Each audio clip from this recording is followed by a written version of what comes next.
did not bring my microphone. I am getting ready to start the first of a 2-day market here in Uptown Charlotte. This place has a pretty cool vibe. I'm excited about that. It's actually a 3-day market that started last night, and I've heard a couple people say that it was pretty slow last night, so I'm kind of hoping with it being daylight and it being a really beautiful day that today and tomorrow will be super successful. There is a crocheter like right across from me, but she doesn't have nearly as much stuff as I do. It looks like I've been doing this longer than she's been alive, if you know what I mean.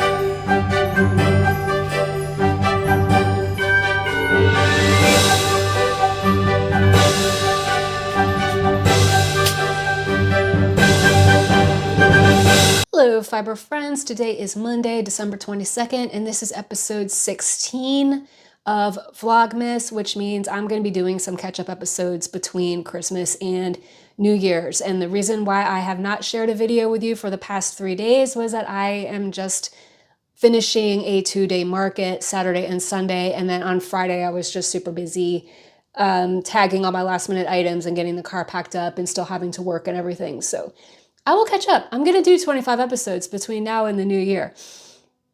That's a promise. So let me tell you a little bit about this market. I have worked with this company before. I know they don't really jury, even though they kind of say they do in the application. You're supposed to submit photos. I know they don't look at them. I know they accept everybody. So to be like, oh, congrats, you got a space, you know, not surprised. But when I got there on Saturday, the people to my right were some young artists. It was, I think, like a group of people kind of came in together to rent the space. Somebody had like tufted rugs, somebody had paintings, somebody had etched glassware, which is so risky outside. The people across from me were selling appointments, not selling, but like setting appointments for a food delivery service. And then the lady to my left was selling like kits to infuse alcohol, which I thought was cool. Like that was interesting, something different. But she was also like selling cocktails, and you know, like on a Saturday afternoon, the hours for the market were 12 to 5. And at one point I kind of like asked her, I was like, do you have a license? I'm just curious. Like, can you just like sell drinks like that? And she was like, oh, well, you know, the infusion kits over there, those don't have any alcohol in them. And the cocktails, I'm just doing that on the down low. And I was like, well, I'm not going to tell on you. But wow, that was kind of gutsy. And then, so the people straight across from me were the food delivery people. And then to their right, a crocheter right across from me. However, I did not consider it serious competition.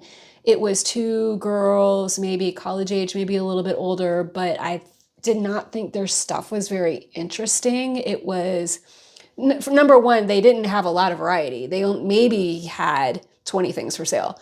And also a lot of it was just pill shaped. Now, no offense to that. If you are doing market friendly mix, great. But I just didn't, I kind of like glanced over and I was like, this is not competition. I'm good here. And then on Sunday, I think a lot of people were smarter than me and signed up for Saturday and not Sunday. The cocktail person was not there. The food people were. I actually ended up being the first one, so there was no one to my right anymore. And then I will get to this later, but I knew that there were multiple crocheters there. And I knew this because on Saturday, it was like a whole family. And I will never understand that because I know how much money I can make in one day. And to have to split that across multiple people, I mean, now you're really getting into just it is not worth it. Like I can't imagine having like 3 or 4 people with me and then dividing that amount of sales. It's just no way would I do that. But I ended up selling something to one of the people from another crochet booth because they all had matching shirts on. So I knew it was hers. And then I will tell you later like what she bought. But then Sunday, they plop themselves right across from me in the same place where those two crocheters were yesterday. And I'm like, are you serious? Like, come on. But then, and not to be like braggadocious on myself or anything, but they had a lot of stuff that wasn't crochet and I would argue was not handmade. They had a lot of like screen printed items, like little makeup bags. They had tumblers, and somebody's got a Cricut. You know, I don't want to be nasty about it or anything, but you know, it's just like screen printed stuff. Like I said, tumblers and little bags. They did sell some crocheted hats, which were very nice, and a couple of garments, and they had a couple of Ammies, and it was even kind of gave the vibe. It's like, okay, what are you selling? Which I've learned to kind of make my area a little bit more cohesive is to, it's like, okay, I do have plushies, like that's my number one thing. I do have some home items, but really like this show-stopping stuff is the plush toys. So they had like a little bit smattering of everything. And I was feeling a little salty when I saw them plant themselves right across from me. And in my saltiness, I kind of looked over and I was like, y'all, they had bags that just had K-pop Demon Hunters, like the name of the movie, like just that's it. And oh, they had something else that was straight up like I would not do that. Oh, they had a bag that just said like Huntrix. Like, for number one, that's not very creative, and number two, like that's not legal. And you're just like stealing rights from a movie. And part of me was like, you're not afraid of getting caught? But I knew, you know, I didn't like say anything to them, but I was salty. And I was kind of looking over there and I'm like, that's not very creative. And your plushies are, you know, kind of predictable. The hats were nice. I will give them props for that. But why were there like 5 people at that booth? Like, I don't know. And I think that's also me being salty because I do all my events by myself. And sometimes I get jealous of support that I can be honest with myself and say, I wouldn't even really want that. This is my stuff. I'm the one who makes it. I'm the one selling it. I'm the one who profits from it. This whole thing is 100% me. But anyway, the event was in an area of the city that used to be the arts district. But anybody who has lived in Charlotte for as long as I have has watched it go from kind of a sketchy neighborhood with closed down textile mills, moving into kind of a funky arts district, into moving into gentrification and kind of like a Disneyland feel of artsiness. Like it's all very planned now, and there are lots of very expensive condos there. And I did notice that I once I realized where we were, I was like, oh, this is a brewery where my husband and I used to go drink beer like 10, 15 years ago. And now it's like brand new restaurants. It was this food hall, and there was a very well cared for dog park and a playground. And I mean, it was a great outdoor space and it was near public transportation, but it's all very like gentrified and planned now with a sprinkle of artsiness to it, but it's not like how that neighborhood used to be. And that's me just being like old and crotchety. But anyway, sales. The sales started out good. In the market, both days was from 12 to 5, and my first sale was at 12:25, and it was one of the octos that I had market prepped for these 2 days. It was the one with the anime eyes. If you've been watching all my videos, I made 3. 2 I embroidered the eyes on, and 1 I crocheted some anime eyes and sewed those on. The one with the anime eyes went pretty quickly, and it was to like maybe a middle school age boy that walked by. At 12:35, 10 minutes later, there was a grown-up with 2 little girls that were about the same age. And one of them was like, oh, I want this, I want this, I want this, I want this. And she had ended up picking a mermaid bag, which is great. I finally sold a mermaid bag, and one of my bobas, which was a $60 sale. 58, because the bobas are 18 and the mermaid bag was 40. And then there was another little girl, and I noticed that the grown-up was being a little bit stricter with her, and the little girl was like, Mommy, look, it's only $25. And the mom kind of like leaned in and was like, look, you weren't the one earning the money. You don't get to say something is only a certain dollar amount. And I was like, yeah. Props to you for being a good parent, but also at the same time, when parents show restraint, I don't make money. I didn't say that, but the other little girl ended up also getting a boba, and that was an $18 sale. And this the lady kind of leaned in and was like, I feel really bad because one of them is my daughter and the other one is a girl that I nanny for. And the mom that I nanny for, or the mom of the girl that she is nannying for, is apparently like super wealthy, and the nanny pretty much just has like the mom's credit card to buy her whatever she wants, but then she's got to show restraint because she's got limited funds for her own daughter. And I was like, that's really terrible. But at the same time, I was like, I just made almost $80 right there between those two sales.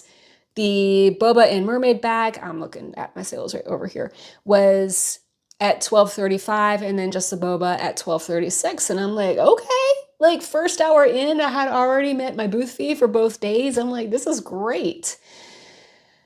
And then it wasn't until 1:47 that I got another sale, and that was just a little $8 mallard, just a little tiny thing that could have gone on a keychain. And then it wasn't until 12:36 was my next sale, and that was the giant Demogorgon that I sold to one of the people at the crochet booth. Not the one right across from me, but on Saturday, she was like a little bit down the path from me. I couldn't see her direct, but I noticed that they all had like matching Santa hats on and matching sweatshirts. So I knew she was probably not a crocheter, and I don't really know who she was buying it for, but at the same time, I'm like, I'm really excited to sell something that I just made.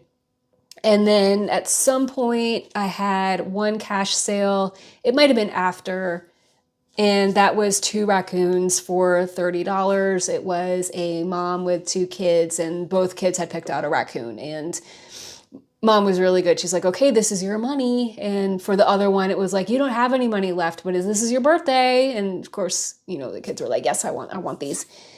So that was my day. Day one was $174. So I was like, okay, if I do this again tomorrow, it will not be bad. And like I said, the booth fee was $50 for both days.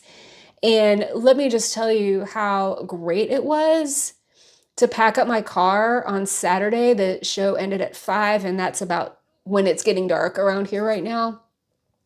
And the host came over and said, you can leave your tent, you can leave your tables, just collapse them and lean them up against the fence and take everything else with you. But oh my gosh, it was so nice to pack the car and not have to play that game of Tetris where it's tables first and then tent and then crates and bags and, making sure everything fits. So that was nice. Even nicer was waking up the next morning because I was sore and I had a little bit of a headache, and I was like, oh, here I am, I'm going to go do this again. And to only unload my stuff was pretty nice. And to already have the tent set up and to just set my tables back up. The setup was really quick. Was happy about that. And I tend to find that Saturday is just a better market day here. I was wrong. And I also listened around to I did hear from people that were there Friday that it really wasn't that busy.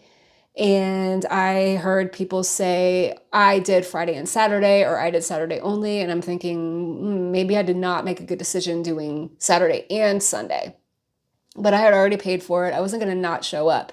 And I thought there may be an advantage to having fewer vendors to choose from. And I also noticed that the 2 young girls doing the crochet right across from me packed up their tables and their tents. So I was like, okay, they weren't that much competition anyway, but they will not be here tomorrow. But then that other crochet tent that had all the K-pop stuff that I was talking about, they plopped themselves right where they were. I'm like, really? Like both days I got to be staring at other people selling stuff that's really similar to mine. But like I said, I have enough confidence in my own product to say it isn't really competition, because I think I create good stuff and I do things that are different from other people, and I like to think that I do things that are more than a pill-shaped plushie.